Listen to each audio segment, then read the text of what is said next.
Os juízes do STJ entenderam que os planos têm que seguir ali à risca o rol de procedimentos sem ampliar para outras coberturas. O que isso na prática significa para quem tem um plano de saúde? Essa decisão, ela não tem um efeito repetitivo, mas ela firma um precedente importante e num sentido muito ruim para o consumidor de plano de saúde. Por quê? Porque ela vai restringir a concepção do que é a cobertura obrigatória. Embora a maioria tenha decidido que o rol é taxativo como regra, podendo ser possível a concessão de coberturas fora disso, a partir de alguns critérios. Esses critérios são muito restritos, o que, na visão do IDEC, pode levar, no final das contas, a ser rol taxativo mesmo. É a lista e acabou. Tá, mas então vamos explicar para quem está com plano de saúde hoje. Por exemplo, vamos imaginar uma família que tem uma pessoa autista que depende de algumas terapias que havia conseguido liminar na justiça e que estava tendo acesso a esse tratamento. Essa família, esse paciente, ele pode ter o tratamento interrompido ou os planos não estão autorizados a fazer isso no entendimento do IDEC? Ainda existe a possibilidade de discussão no caso a caso e da concessão da cobertura. Então, por exemplo, numa decisão liminar que já está garantida, o risco aqui é de que o juiz de primeira instância entenda que, por exemplo, o tratamento não é devido e reverta a decisão liminar. Isso é um risco, sim, para famílias que hoje têm processos pendentes e que versam sobre cobertura em planos de saúde. Mas também, isso na verdade não afeta só quem tem processo, isso afeta os 49 milhões de consumidores. A gente sabe que existem diversos procedimentos e exames que são negados sob o argumento de não obedecer algum detalhe da diretriz de utilização do rol, embora sejam mais adequados para fechar o diagnóstico, por exemplo, e essas pessoas também serão afetadas. Eu estou citando o exemplo de pessoas com filhos autistas, porque essa foi uma comunidade que se mobilizou muito para combater, para tentar evitar esse placar que acaba de se confirmar no STJ. Mas que tipo de pacientes podem ser prejudicados? Pessoas com doenças graves, câncer, com tratamentos mais sofisticados, que precisam de exames e tratamentos mais sofisticados, todos esses passam a estar em perigo agora de ter o atendimento negado? Na prática, o plano de saúde pode dizer não com maior facilidade se não tiver especificado lá no tal rol de procedimentos aquele tipo de tratamento específico? Isso. O que essa decisão, esse precedente acabou de estabelecer é criar, na prática, um direito de negar cobertura. E sim, isso afeta 49 milhões de usuários, não só aqueles portadores de doenças raras.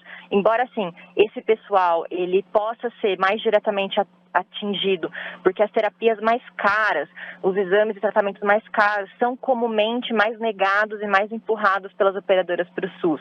Então, esse pessoal ele vai receber um impacto direto, mas os 49 milhões de consumidores foram afetados sim por essa decisão, e acho que vale mencionar sim que diversos movimentos ligados a mães de crianças autistas estiveram presentes no julgamento, mas também Sindicato dos Enfermeiros, organizações de outras doenças raras e o IDEC, inclusive, desde hoje de manhã, a gente estava aqui marcando presença e mostrando para o STJ, tentando mostrar para o STJ como era importante que ele não restringisse cobertura.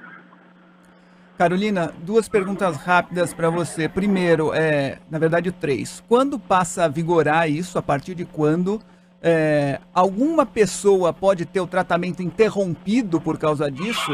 O plano de saúde dizer o seguinte, esse tratamento que você vinha fazendo não está no rol da ANS, então a partir de agora as sessões são interrompidas. E uma questão adicional, qual o processo, por exemplo, para que a ANS amplie esse rol, se é que isso é possível?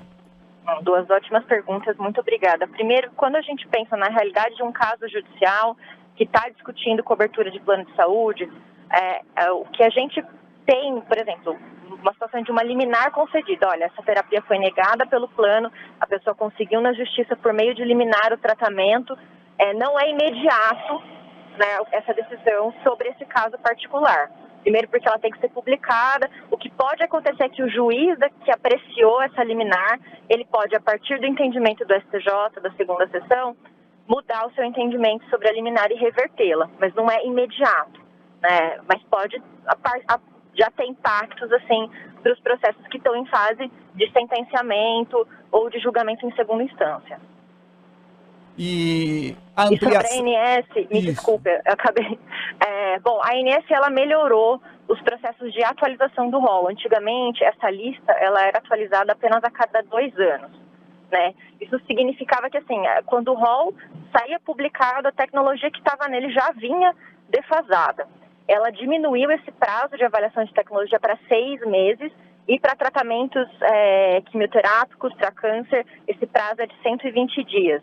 Né? Isso melhorou a qualidade da lista, sem dúvida, só que ela ainda é atualizada com espaçamento e, mais do que isso, essa lista ela é um conjunto de interesses políticos, técnicos e econômicos, ou seja, o rol ele não é o tratamento mais adequado para aquele paciente, ele é a combinação do que se considerou o mais adequado economicamente e tecnicamente. Então, no caso concreto, ele pode não ser o ideal para aquele usuário. Então, embora a INSS tenha melhorado os seus processos de atualização, isso ainda não é o suficiente para você garantir um melhor atendimento na ponta. É preciso que haja uma regra aberta, né, que a lista tenha mecanismos de abertura. E assim, hoje quem pode participar dessas discussões com a ANS para atualização da lista são as sociedades de especialidade médica, algumas entidades ligadas às operadoras, né, mas é uma discussão extremamente técnica e difícil do consumidor participar. Ana Carolina, como repórter, quando eu atuava em Brasília, eu acompanhei algumas dessas discussões de ampliação do rol da ANS. E a gente sabe que é sempre uma negociação muito difícil, porque quem representa a sociedade, os pacientes, tentam ampliar esse rol, os planos de saúde muitas vezes restringindo, tentando limitar esse rol. Então, assim, é uma negociação muito longa. Mas qual o outro caminho? Existe um caminho ainda de outro recurso judicial, embora esteja numa instância superior? Tem algum caminho de questionamento judicial dessa decisão que saiu hoje? E qual é o caminho para os pacientes que o IDEC orienta hoje para caso alguém tenha um tratamento negado? Ainda é recorrer à justiça em primeira instância? Quais são esses caminhos judiciais daqui para frente? Olha, essa sua reflexão, toda discussão sobre a taxatividade ou o caráter exemplificativo do rol, tem dentro dela uma outra discussão sobre o quanto a ANS pode reduzir cobertura, limitar a cobertura a partir do que a lei determinou. E isso é matéria constitucional, né? Então, a gente entende que sim, tem uma discussão aqui de fundo constitucional. A ministra Nancy Andrighi apontou isso no voto dela em diversos momentos. Olha, gente, discutir aqui o que a ANS pode definir como cobertura ou não está dentro do que a lei estabeleceu ou a Constituição estabeleceu.